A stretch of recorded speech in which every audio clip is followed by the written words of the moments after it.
If the error displays again, check the inside of the printer for additional jams. While we've removed this paper jam, I'd recommend checking the other areas I'll show you in just a moment to make sure there isn't paper or paper pieces that may cause carriage or paper jams in the future. To check the rest of the paper path, check for jams through the cartridge access store. Jammed paper in this area of the printer can cause the carriage to get stuck on one side or in the middle of the printer. You need to clear any jams and obstructions in the carriage path and then reset the printer. Here's how to check the rest of the paper path.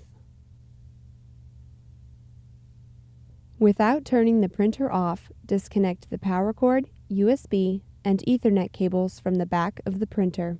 We'll reconnect them later, but set them aside for now. Note: it is important that the power is disconnected in this procedure. We do not want to damage the printer or ourselves with electric shocks. Open the cartridge access door by lifting the front center of the printer. Check where the carriage is stuck and look for jammed paper or other obstructions. Paper might be jammed anywhere along the carriage path, so make sure you check the entire length of the axis, including the carriage service station, all the way to the right. These sample pictures show paper stuck in the side of the printer that will cause future jams or other problems.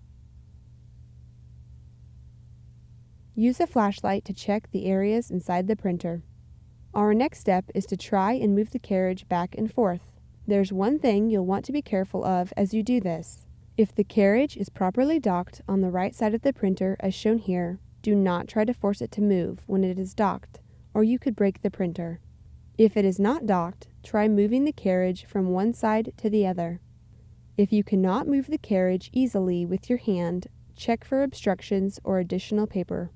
Once you've checked the carriage path and can move the carriage freely back and forth along the printer, check again for any paper scraps. In particular, look at the service station on the right-hand side of the printer.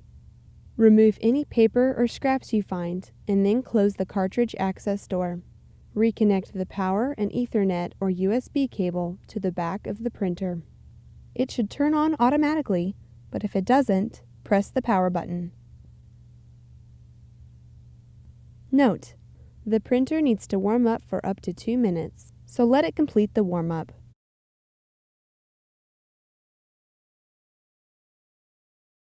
If the issue is not resolved and the printer is still indicating a jam condition, your printer likely needs some type of service.